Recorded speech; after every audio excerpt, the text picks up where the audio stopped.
The Dallas Cowboys staff react to Patrick Mahomes being drafted by the Chiefs in the 2017 draft.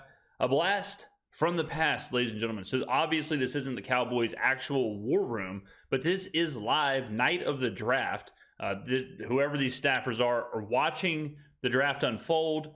The Chiefs trade up, and they're debating, should the Chiefs take Patrick Mahomes or Deshaun Watson? Interesting conversation to see with what we know now. So let's go ahead and let's take a look. Come on. Oh, This is a quarterback. quarterback. 7, 8. We got a trade. Kansas City's coming. Oh, This is a quarterback. quarterback. Yeah. Now it's just which one is it? Is it Watson or What's up, Buffalo? Yeah. I knew Buffalo wasn't going to take a quarterback. Take This has been making the rounds recently, but Buffalo traded this pick to Kansas City. So Buffalo handed Kansas City the arch nemesis of Patrick Mahomes. KC just went from 27 to 10. Huge jump. That part gets missed a lot. It's not like they're trading up 2 picks to get this guy, and the Saints are 11 here. So the Saints are the 11th pick. Buffalo's sitting at 10. Kansas City goes from 27 into the top 10 to get this guy. Now think about the situation, okay? Kansas City jumps up 17 spots, and Deshaun Watson, who a lot of people think is the best quarterback, certainly the more decorated quarterback, certainly Heisman winner, beat Alabama, like all that what Watson did to jump this high, people are thinking it's going to be Watson. But then to take a risk, which Mahomes certainly was at this spot, like given the circumstances, this isn't them going from 13 to 10 or 13 to 11. This is a huge jump to go and get this guy. Big respects. Now, a little Saints knowledge here. Sean Payton has talked about how the highest graded quarterback he has ever had coming out of college was Patrick Mahomes. I want to say it's Patrick Mahomes and Lamar Jackson. Those were the two he always talked about. There was real talk that the Saints were going to take Mahomes here, both during this pick and the Jackson situation. I was saying we don't need to do it. Let's just focus on Drew Brees. There's no telling how much longer we have left. So when all this is unfolding, I'm hearing a lot of chatter that we may take a quarterback, and I'm hoping we do not. I'm hoping we do not do that. So a lot of people say, "Oh, the Saints could have had Patrick Mahomes." Different time. Us having Brees and still trying to get the most out of him. Who knows when Mahomes would have played? That's a future first-round pick. Yeah. Yeah. Well, Buffalo has been playing the long con all spring. They wanted everybody to think they were taking a quarterback so that they would get this opportunity, which I think is awesome, by the way. Kansas City is. Yeah, I agree. I think with the drafts and with trades and all that stuff, I don't think you ever want to let people know what you're doing so that you can leverage and make trades. I think if I was a GM, I would trade down nonstop. Like if I had like the 3rd overall pick in this draft, I think the 3rd overall pick is Solomon Thomas. If I have that pick, it's like, I'm not really in love with this player. I'll go from 3, I'll trade down to like 7, and then I'll trade down to like 15, and then I'll trade down to like 24, and then I'll trade down to 2nd round. And I'll just make like 5. That's what I would do if I was a GM. I would just trade down like 5 times. I just collect so much draft capital, so much stuff. I would come out of that. I mean, the amount of picks that I would have coming out of that draft. I don't know why more teams don't do it. The idea of a 1st round pick is so overblown to like, I don't want to say a casual fan, but just someone on the outside. A 1st round pick is something that seems like such a big deal. In reality, there really aren't. Is now on the clock. So this was originally Buffalo's pick. This would be 110. This 1st round, 10th overall pick. Kansas City on the clock. We think this move right here has got to be for a quarterback. It's a quarterback. Right? Shout out to all my longtime draft show listeners who have been with us since last year or beyond. Why on earth would Buffalo want a quarterback when they've got Cardale Jones? Okay, just in case y'all thought I forgot. And I saw that look you gave me, Dane. Someone gift that one. Okay, well here we go. This one goes. Kansas City's pick at 27. They gave up a 3rd. They give a 3rd, and next year's 1. Okay. All right, so now this is the draft, or this is the trade. So they swap picks, so they get So Buffalo gets the 27th overall pick, a third rounder, and the following year's first round pick. Kansas City in return gets the 10th overall pick. Okay, there you go. John Dorsey not messing around in KC, Nope. my old buddy. No, John Dorsey is not afraid to make this move. So really, it's a third and a first because you're swapping picks and you're getting a much better swap out of the swap. So you're giving up a third round pick and next year's first round pick. But if you're drafting at 27 and you're making this move, you're assuming your team's gonna be pretty good. You're assuming you got a pretty solid squad. So next year's first, you're thinking it's like a mid-20s pick. Yeah, if you're a confident general manager and a competent head coach, you make moves like this. So Yeah, Kansas that's City true. sends their third over that would be pick. You said third round pick, right? Wait, can you read the terms back to me? So Buffalo's now picking 27. Yeah, Buffalo is now picking 27. If I'm right about that, yeah, we haven't. I assume Yes. they flopped there to. Yes. So the 27th pick. I'll get this straight one day.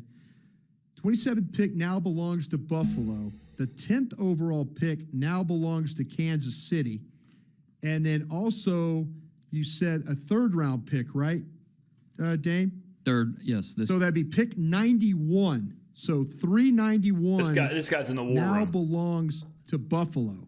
There's no way that's all they got, though, right? And next year's one. Next year's one. Next year's okay. one. So Which, I mean, look, if you're the Chiefs, you think you're going to be in the playoffs again.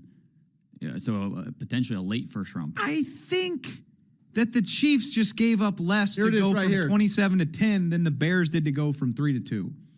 I think that's what just happened.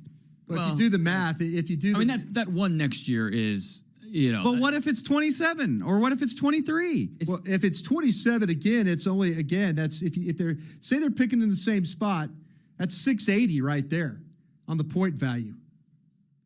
Right. All right. And this is where when you start looking at drafts, you start looking at trades and looking at all that. Like, think about it, again. It's really easy to do this in hindsight. It's easy to be like, what they're talking about a following year's 23rd overall pick, or 24th overall pick for Patrick Mahomes. Take that away, right? Take Mahomes away. Let's pretend you are the Kansas City Chiefs in this scenario. You obviously aren't drafting Mahomes thinking he's going to be the greatest quarterback to ever live. But let's say you're drafting, let's say I told you you have a chance at a Pro Bowl quarterback. You don't know how good, you don't know how many games he'll win or playoffs or whatever. All you know is he's a Pro Bowl quarterback. And you have to give up the 23rd overall pick, whatever. If you have a guaranteed Pro Bowl quarterback in today's day and age of the NFL, that is a top 5 pick. 100%. If you go into a draft and you're told, hey, spoiler, blank player will be a Pro Bowler, he might go first overall, whoever it is. Doesn't matter where he's coming from, doesn't matter his stature, doesn't matter his physical traits. It's so hard to land quarterbacks. It's so hard to land impact quarterbacks. It's hard enough to land anybody in the first round to make your pick actually be good. But at the most important position, it's so difficult. So if you can get somebody that you think, and this young fella in the back, he hit it nail on the head. He said a competent GM and a competent head coach do these kind of moves. Exactly.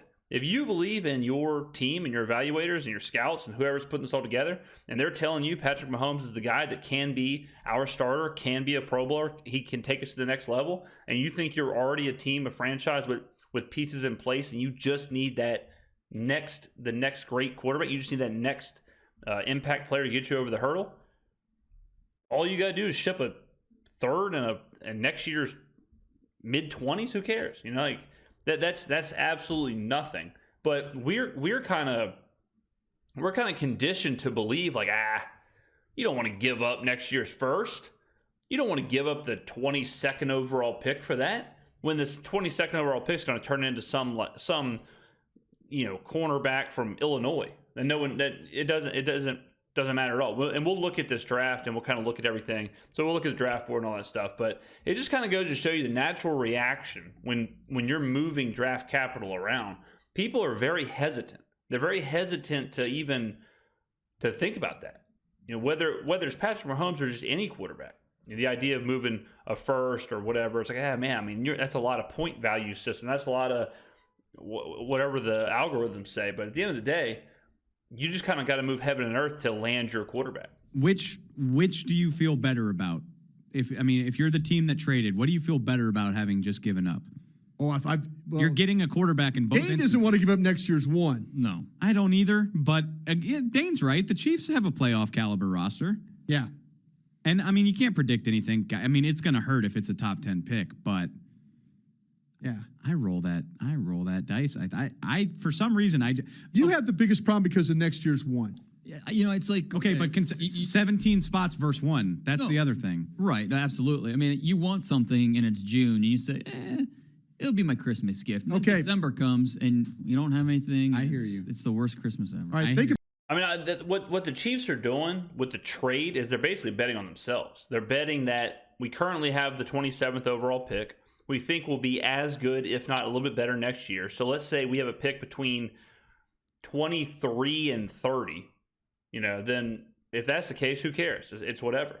And these folks are saying, well, what if you're bad and it turns into a top 10 pick? But the Chiefs are thinking, if we're bad, we got bigger fish to fry. Like if we're that bad, if we drop from 27 to top 10, we got a whole bigger bunch of issues here. So if you're the Chiefs, obviously your team, your expectations, you know the inside of your franchise.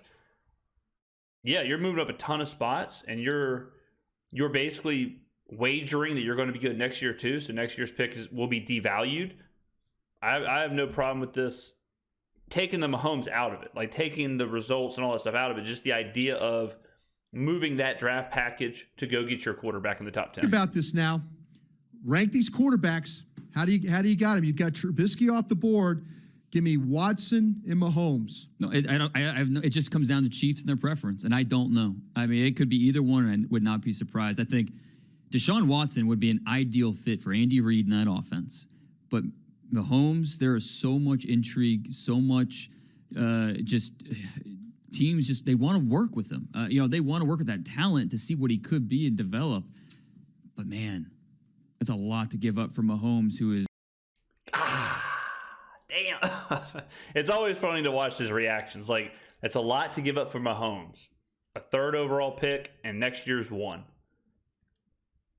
Oof. And again, I'm not saying we take the results out, but just saying, like, to get a top 10 quarterback, you're giving up a 3rd and a 1st. It's really not that much. It really isn't, especially someone who you think can be really good. So let's talk about the Mahomes-Watson part of this. So Trubisky infamously goes to Chicago, makes the trade in one of the craziest trades ever, craziest decisions ever. Chicago goes from 3 to 2 to take Trubisky.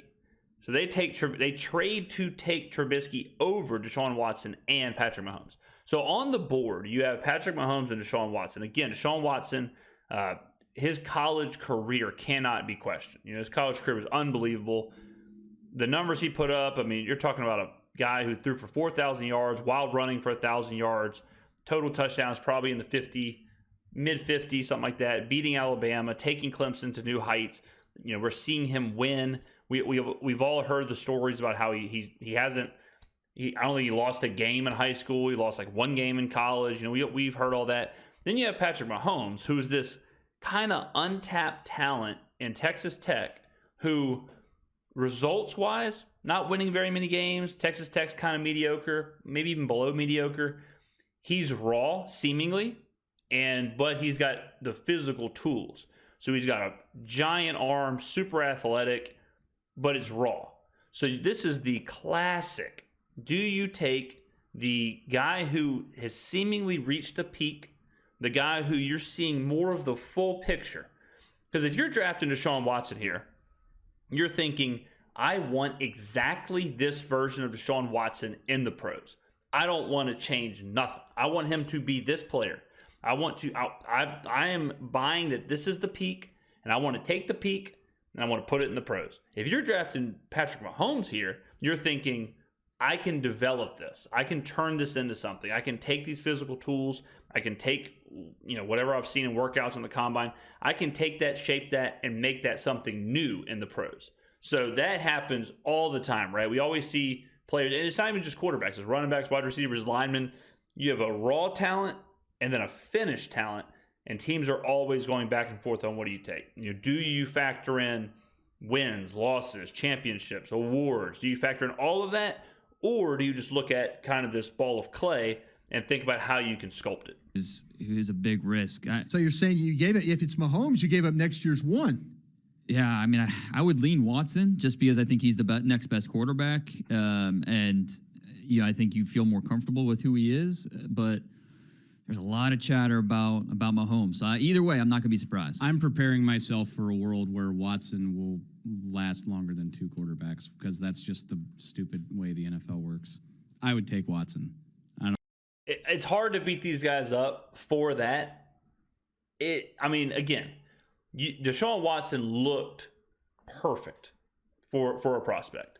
And obviously the off-field stuff now is the big problem with Watson, but you never, ever, ever did he look like he could be a problem player. Never at Clemson or in interviews or his background and all that stuff. He seemed like the perfect quarterback, the perfect franchise quarterback, the guy you want. And you got to give Watson this. For a while in the pros, he was. For a while, he looked like an elite quarterback. He looked like, okay, he can do this. And he looked like a franchise guy, a good person to have as your franchise quarterback. And then all hell broke loose. So I certainly don't fault these fellas right here. I can fault this guy for the amount of Axe gel that he's got in his hair. I could absolutely fault him for that. But I don't fault these guys for thinking Deshaun Watson would be the pick. Mahomes is the risky pick here. He is the untapped potential. He is the unknown, for sure. In this moment, he is the unknown. I don't know that. I have Watson higher, but think about, okay, yeah. I mean, the things we love about Watson, been a winner at all levels. We talked about him, Alabama, those games. Talked about Ohio State, those games. Talked about winning the ACC a couple of times. He's a winner. Yeah, he's a winner. He's a winner. Is a winner. So, we'll see. He won. This is I'll let him keep going. I think he won state in high school. He lost like 1 or 2 games his whole high school career. He lost 2 games or maybe 3 his whole college career. That is something that I love hearing because it just shows, like, if you've ever seen Moneyball, Billy Beane, Brad Pitt, the character Billy Beane, or the real life person Brad Pitt is portraying, he was talking to his scouts, and the scouts are like, we don't want this guy because he's got an ugly girlfriend, and that means he has low confidence. What about this guy? And he's like, well, this guy, he ordered 2 steaks at dinner. I don't like that. It's all these weird intangibles. It's all this other stuff. It's all this outside noise. And Billy Beane is like, can he hit? Like, I don't care about his girlfriend. I don't care about what he orders at dinner. I don't care about the Wonderlic test or whatever. I don't care about any of that. I don't care that he sleeps in Power Ranger pajamas. Can he hit? Can he play baseball? We're trying to draft a baseball player. And every time I hear, like, oh, well, he won the state championship in high school, who cares? That part, even at the college level, like the idea of, well, Texas Tech wasn't very good. It's like, how much of that was Patrick Mahomes' control? How much of that is, there's so many variables with those results, like in high school. Who knows who Deshaun Watson's was playing with? Who knows how good his team was? Who knows how good his competition was? The coaches, the other people on his team. Like, why does it matter? I mean, when I went to high school, I graduated from a high school of like 250 kids. There's 49 kids in my graduating class. We were playing 1A sports in Biloxi, Mississippi, or South Mississippi, or just in Mississippi, I guess. 1A sports. So imagine being like, oh yeah, I mean, James, he won the state championship in high school. You're talking about the lowest level of high school football in Mississippi, where the entire football team has maybe like 20 kids on it. A parent is driving the school bus. The games are being played on fields that are sloped. There's not even lines. There's not even, I mean, the umpire referees are just parents. Like, take that, and then there's some guy playing 6A Texas football, playing their state championships in the Dallas Cowboys stadium. So, like, why does it matter how your high school team did. Who cares how your high school football team did when you're talking about prospects? And I always use Josh Allen at Wyoming. Josh Allen at Wyoming was nothing. Josh Allen at Wyoming was awful, I thought. I didn't think he was very good at all. But then you think about it and you're like, well, he was throwing outside. He's playing in Wyoming, in Laramie. He's throwing the ball to 1-stars. How many of his passes that should have been caught were dropped? His coaches are coaching at Wyoming. It's not like he's getting the greatest coaching in the world. They're not calling the greatest game plans. I'm sure his weightlifting facility at Wyoming was just kind of whatever. It's probably a Planet Fitness. What kind of does he have nutritionists? Does he have any of that stuff happening? It's just such a different world, prospect to prospect and team to team. So factoring those things in, I think are just getting to the point to where you can definitely, it's okay to factor in like, well, this quarterback went undefeated this year and this quarterback won 2 games. That's fine. But I think we got to shrink how much we care about that. We got to shrink how much we care about how the team did or how his high school team did or how many, if he threw 30 picks his sophomore year of high school or whatever.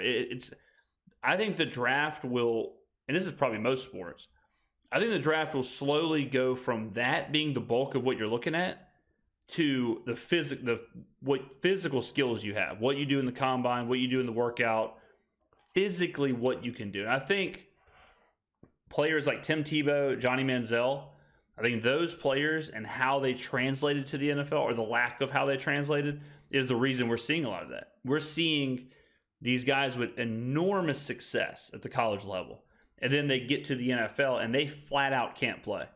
Flat out can't do it. And so I think scouts now and evaluators are looking at it like, okay, you can be the greatest college quarterback ever. You can win a national championship. You can win the Heisman. You can do all these things. But if you can't throw the ball outside in the snow, or you don't have the arm strength to do this, or you're not big enough, Bryce Young's another good example. If you're not big enough to play in the NFL, if you don't have the arm strength or the speed or whatever, if you can't do that, it doesn't matter what you did at the college level. I don't care if you won 3 straight national championships, went 64-0, and you broke every school record. If you can't throw this route, if you don't have the arm strength to throw a certain route, you're not a first-round pick. I think we're getting closer to being more comfortable with that. We're getting closer to being more comfortable with the idea of accolades and accomplishments and all that at the college level does not translate to success in the pros. That's what he does. Yeah. Okay. If what about Mahomes? Did you sat down and watched Mahomes? You know what's funny is I was thinking about that the other day, where like I think our very first episode of the draft show this year, we kind of went off on about Mahomes for like 20 minutes. Yeah. And we were just like, Dane had him in his top 50. He did right away. Right, and right. I'm pointing the finger at myself as like, well, how do you even judge this guy? What do you do with this guy? Yeah. And honestly, I'm stealing this from somebody on Twitter, but somebody pointed out Texas Tech lost bad to like Iowa State this year, I think. Like they allow, like he's got to be the first quarterback to go in the top 10 if he's the pick who, allowed 70 points and just had this terrible record. I don't know. But what an insane thing to say. I mean, insane thing to say. It's on DallasCowboys.com. And this cat's saying, well, you can't take Mahomes here. He gave up 70 points to Iowa State. My brother in Christ, was he playing linebacker? Was he playing defensive end? How can you factor that in? I mean, that is blowing my mind. That this guy, he put his suit on, and he came in here to say, I'm a little weary of taking Patrick Mahomes because Texas Tech gave up 70 points to Iowa State. That's crazy. That is so crazy. I mean, this is 2017, so you're only talking about 7 years ago. Think about how far we've come, or how far at least we're thinking. And I'm sure there's still a lot of draft rooms that still think like this, but the idea that he could fault Patrick Mahomes at all for giving up 70 points or 600 yards or whatever of offense when Patrick Mahomes is a quarterback who doesn't play defense. That's insane. I like Mahomes because he's fun to watch. Yeah. But I would be terrified to give up a future first-round pick to go up into the top 10 to draft him. Ooh. Yeah, this will be interesting. What happens with Kansas City? Here comes the selection is in, and the commissioner's at the podium. With the 10th pick in the 2017 NFL Draft, the Kansas City Chiefs select Patrick Mahomes, the second. There you go. Quarterback. How about that? Patrick Mahomes. And there's Lee Steinberg. Nice to see Lee Steinberg. He had Paxton Lynch last year. That's one of the originals right there. Awesome. I like this kid a lot, and I think he has a similar it factor to Deshaun Watson. And maybe I'm biased because I've watched so much. Maybe I'm biased because I watched so much Dak Prescott over the last year. But I love just the intangibles that he brings. He strikes me as kind of that leader of men in the locker room kind of guy. I definitely don't hate him as a prospect, but I'm really leery about the thought of trading up from 27 to 10 to get him. Oof. I mean, you're talking about ay caramba. Ay caramba, ladies and gentlemen. Let's take a look real quick at the draft board, and then we'll talk more about this. All right, so this is how the draft played out. Obviously, you got Myles Garrett, first overall. Trubisky goes 2. Solomon Thomas, 3. Leonard Fournette, 4. Corey Davis, 5. Corey Davis, 5. My goodness. Jamal Adams, 6. Mike Williams, 7. Christian McCaffrey, 8. John Ross, 9. Patrick Mahomes, 10. Marshawn Lattimore, 11. Deshaun Watson, 12. Hassan Reddick, 13. Derek Barnett, 14. I loved Derek Barnett in this draft. I wanted the Saints to draft him. Malik Hooker, 15. Marlon Humphrey, Jonathan Allen, Adoree Jackson, O.J. Howard. He was supposed to be the next great tight end. Didn't work out. Garrett Bowles, Jared Davis, Charles Harris, Evan Ingram, Garyon Conley, Jabril Peppers. I thought he was the man too. Takaris McKinley, Tre'Davious White, Taco Charlton, David Njoku, T.J. Watt, Reuben Foster. Thought he was good too. And Ryan Ramczyk from the Saints, another good player. Then some more all-pros down here. Alvin Kamara, of course. This is the big draft for the Saints. The Saints, this kind of set them on the trajectory. And Kamara in the 3rd round. Cooper Kupp in the 3rd round. What a 3rd round that was. But yeah, I mean, it's crazy to hear. Obviously, knowing now what we do, I don't fault people for wondering if they should take Watson over Mahomes. And Watson was an absolute stud, absolute superstar. And until everything that happened off the field, Watson looked fine. I mean, he obviously isn't Patrick Mahomes, but he looked like he could be a great quarterback or possibly an elite level quarterback in the NFL.